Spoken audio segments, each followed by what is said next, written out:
Welcome, everybody, and welcome, John. I'm Sarah Dobek with Innovatus Consulting, and welcome to Practical Ideas for Growth. We love having a recovering CPA on our live session and joining our conversation because you can speak to both sides of the growth effort, John. As you know, with the need to find your and your firm's unique, your differentiator and your and has always been important to your success in the profession. So we're really excited to talk about that, especially with the evolution of compliance to advisory and just the changes that are happening in the profession. So welcome. Yeah, thank you so much, Sarah. I'm excited to be here for sure. Great. We know that it's really crucial for professionals to stand out and to be unique. And so I'm really excited to spend some time talking about this. This is definitely your bailiwick. You've even written a book on the topic. Yeah. What's your and? Because you're a CPA and a ballroom dancer or a Netflix watcher or a volunteer or something. And nobody cares about the first part, really, your job title. But the other parts are really fascinating, and there's follow-up questions, and it's just a lot more interesting to find out about these other dimensions of people around you. Yeah, absolutely. And so, we are so much more than our job title. And I know a lot of us put a lot of stock and confidence in that, especially in professional services. But people use the word differentiator and unique all the time. And so, what does that really mean? As you talk about it. Yeah, I mean, if you think about the CPA especially, I graduated from Notre Dame with an accounting degree, which is not easy. I passed the CPA exam, which is not easy. And you think, wow, I've worked so hard to get into this exclusive club. And then you walk in and everyone else is also at the table. And it's like, what? Like, I worked really, really hard to get to where you already all are. Like, this is crazy. And on paper, it's an accounting degree with CPA after your name. And don't get me wrong, that's important. And it's important to pass the exam. And it's important to do all of that and be good at your job. But there's more to who you are as a person. And on paper, it seems that two people are exactly the same. But when you actually talk to them, they're not.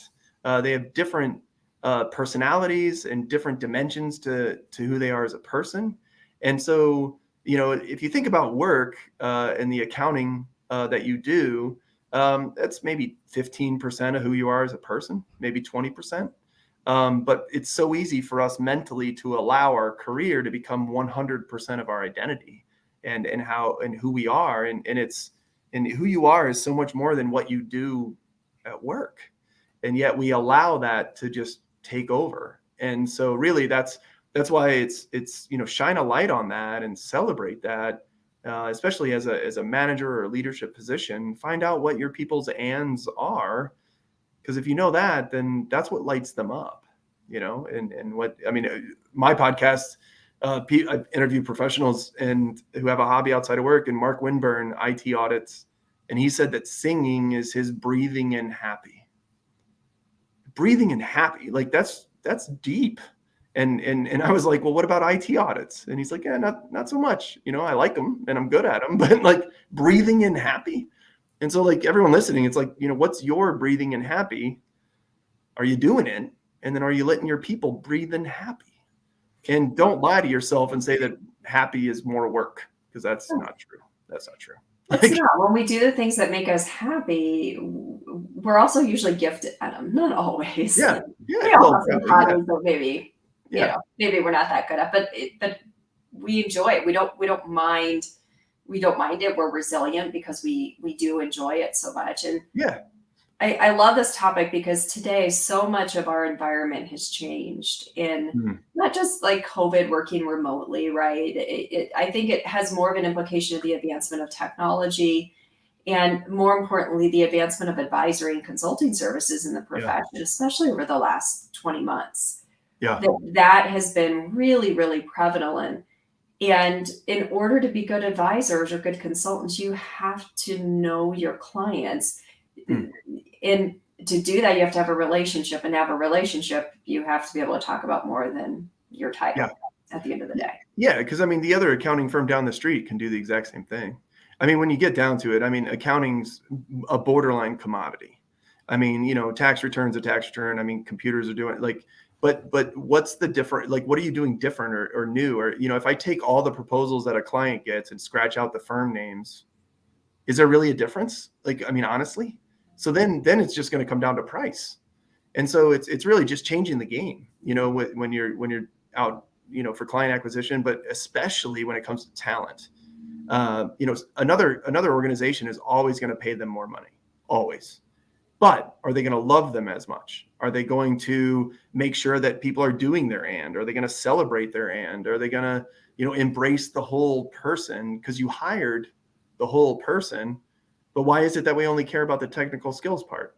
That's weird, Well, and I do think that's where a lot of the value is added for professional service firms. I mean, to be honest, yes, there are components of what an accounting firm does that can be viewed as a commodity, but the value doesn't come in preparing the return. It comes in the advice that comes along with that and the tax planning and the strategy. And that takes a unique individual. And I always tell our firms this all the time, your unique isn't necessarily mutually exclusive from another firm. It's the combination of the skills and the experience, the worldview, all of those things that you described that make up the other 75, 85% of a person outside of their job title that presents that. It's how you do what you do, and all of those things that are in your individuals that influences those unique, and that's what creates the value in the relationship because it impacts how you serve that client. Yeah, it's the human side.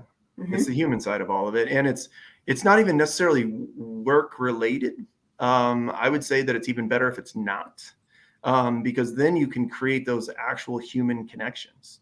I mean, when we were in elementary school, we made friends, and we are done making friends as adults. And like we don't even find that out, or we think that, someone's going to judge us because we don't talk about work 24/7 or all we do is work. And it's like, no, they also have ands, and they also have things that light them up outside of work. And that's the thing is, I mean, I've spoken at so many like partner retreats where someone's retiring, and all the other partners get up and speak. Not a single mention of the revenue they brought the firm or number of clients they had, or it's always stories about outside of work. All of them, every single one I've done, so many. And it's just, that's what matters, is that human. And I'm not saying ignore being good at your job. I'm just saying that there's more to it. And it's okay to bring that person to work too. I think that's one of the things that you emphasize is bringing that person to work at the end of the day, because so many people are afraid they have to be so professional and we can't talk about these other things, or these, we have to compartmentalize. I hate the term work-life balance. There is just work-life integration. Like there's no balance in any of it. Yeah. Even work life is upside down. Work is still the first word. That's dumb. It shouldn't even be the first word. It shouldn't even be in there. Just life, and work's part of it, whatever. But yeah, no, I mean, it's so true. And you have to bring that person to work. I mean, so many times when I worked corporate and for BWC back in the day, like you'd be at work with someone, and then all of a sudden happy hour on Friday, you're like, wow, you're actually kind of a cool person. Maybe you should bring that person to work on Monday, because I'd like to work with that person instead of the 1 or 2 hours we're at this bar on a Friday. Like, how about you do it? Like, why would you not bring this personality to work? It's crazy, and there's been studies. I'm guilty too, right? I've had times where my friends are like, oh, we didn't know this side of you. We like this side of you. Like, she doesn't show up very often. Right. And so we do, we naturally hide it. But I think there's a lot of people too that I hear are afraid, right? Or they don't think there's anything unique. And I know this because when we do a lot of our BD coaching, we talk about some of these things. And like, well, what can you talk about? Especially if they're afraid to make small talk. And like, well, I don't really have any interest. So how do you have, how can you have or help uncover what your uniques are? Yeah. I mean, it's just, what lights you up? When you're not at work, where would I find you? That's a great opening line, kind of a question. And also too, if you have something, you can share it with someone else instead of just asking them, because then it's maybe not safe, or they're not sure, or, well, what do you mean by what? And so then it's like, for instance, I like to, ballroom dance, or I like to go to concerts, or I like to eat ice cream, or whatever. and 2 of those 3 are mine. It's not the ballroom dancing. And so like it's, but it's like, just, you share and you open up and you're a little bit vulnerable, and then reciprocity, it's a psychological thing. They feel like the universe is out of balance. So now I need to share back. And a lot of people use family as a total cop-out answer. And it's, what do you do with your family? Family's not an answer. It's, oh, we go hiking, or we play board games, or we, something, we travel, like whatever it is with the family. Family alone is such a generic answer that it means nothing. But if you bring something up, and then if someone else has the same and as you, magic. I mean, just magic. You'll talk. No, I mean, it's funny because when I speak and fly around a fair amount now, it's getting back to that, which is awesome. But I don't like to talk to people on planes a lot. And so if I get on the plane and they're like, oh, so what do you do? And then I say, oh, well, I'm a comedian and a speaker. Then it's, oh, let me tell you who my favorite comedian is. And I'm like, let me guess, not John Garrett. And they're like, yeah, you're right. And then they go on and on and on and on the whole flight.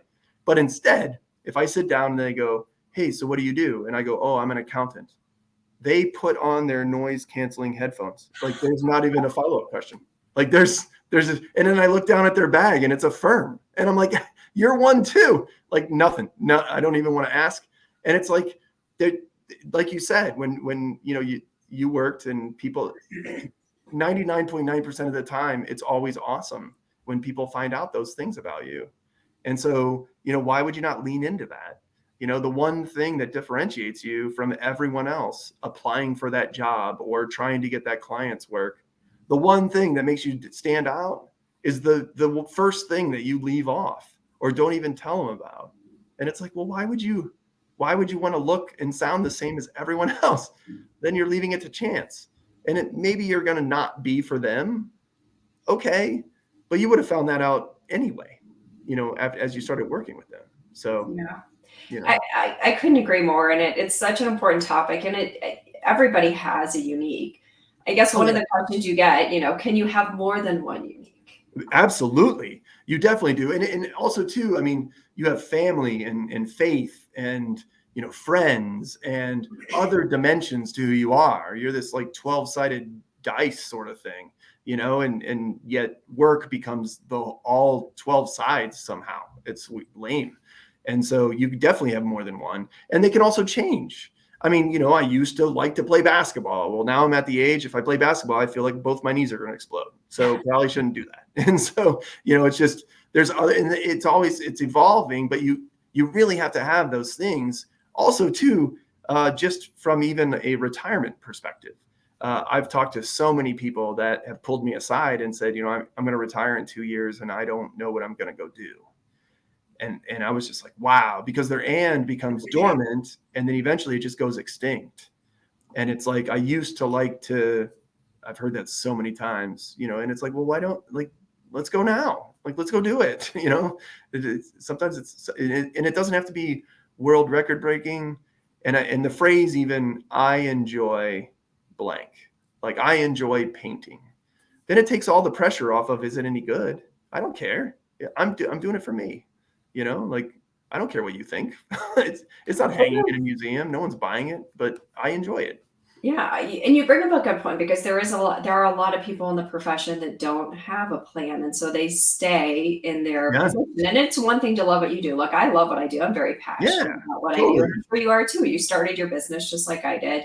Yeah. And there's a deep love and passion for that. And I've always said, though, that one day when I retire, I want the choice. I don't want to feel like I have to work. I want a choice to work, and I probably will at some level for a very long time, but I don't want to do it because I need the money, and I don't want to do it because I feel tethered and I don't have anything else, because I have plenty of other things that interest me and have lots of big plans for retirement one day. But I think too many people fall into that, right? And that's when it becomes your identity at the end of the day. Yeah. And like, that's why I think there's a big issue with succession planning. That's why I think there's a big issue with a lot of firms being acquired now. It's, you have a lot of leadership that they don't have anything to jump to. So why would I retire? Why would I develop talent below me? Why would I all of these things that are really good and really help attract and retain talent? and you're not doing those things because you don't have something outside of work and that you enjoy doing and that you can jump to.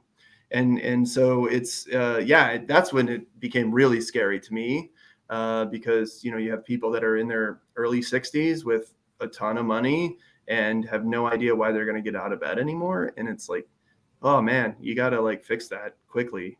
But then the ripple effect of that through, like I said, succession planning, development of talent, all that stuff, it really matters, for sure. And it's a simple thing, but it's not easy. Yeah. What makes you breathe in happy? Yeah. So as we wrap up, I'll ask you two questions. One, like, what are the most unique ands that you've heard? You do your podcast, right? And I know you've done hundreds of these. And then second, what are you kind of alluded to them, but what are some of your uniques? And then sure. Wrap up. Yeah. So my ands are college football, huge college football fan, ice cream, especially like local ice cream places. They're so much fun and such good flavors. And yeah, that's awesome. Going to concerts. I love going to concerts. And also I'd say travel. I do a fair amount of travel as well, international and stuff. And so but you can have a conversation with anybody about any of those things. And even ice cream is fun. Like, who doesn't like ice cream? Type of a thing. And some of the more interesting ones, I mean, that's the thing, is like, it's like asking somebody their favorite kid, I imagine. Like, they're all so interesting. Like, one lady makes kombucha at home just for fun. And she got the SCOBY starter thing from a coworker. So like, she was just talking about it at work, and the coworker's like, oh, I can help you with it. Well, now they can talk at work about SCOBY flavors or all that, whatever, kombucha flavors or whatever. But then there's like a guy that makes custom men's suits. He's a forensics accountant, but he just has this like menswear thing on the side that he does. There was a guy that played minor league baseball for a little bit. Rebecca Burnick had the land speed record for vintage motorcycles at one point. She's like a consultant out of Chicago. There's a guy in Australia that loves curling. And that he thought that was his way to the Olympics, because there's not a lot of people that curl in Australia. So that's like his Jamaican bobsled sort of thing. That's awesome. I love it. The cool thing is that these ands give you an expertise that you bring to work. Like Paul Meisner's curling has made him so much better at communication, because when you're barking orders as the stone goes down the ice, he's gotten so much clearer at being specific at what he wants. And so that's the cool byproduct of ands, are that they give you a skill set that you bring to work that's different than other people. Yeah, I couldn't agree more. I wholeheartedly agree. I've had a lot of ants in my life, but some of my current ones are definitely a passion for gardening and cooking. Yeah. And living here in lovely Boulder, Colorado, it's a lot of outdoor ski, hike, camp, Sure. all of those things consistently with our family. Yeah, no, that's awesome. And it's so much more interesting to talk about for you and me, like it's just fun. And then you can take the conversation from that to work. But it's really awkward if you start with work and then try to go, so anyway, what do you like to do outside, or where would I find you when you're not here? It's like, wait, time out. You can't go backwards, like, type of thing. But yeah. Well, John, thank you so much. You've shared some enlightening information. We appreciate you joining us today. And we'll see everybody next time. Yeah, I really appreciate it, Sarah. Thank you so much.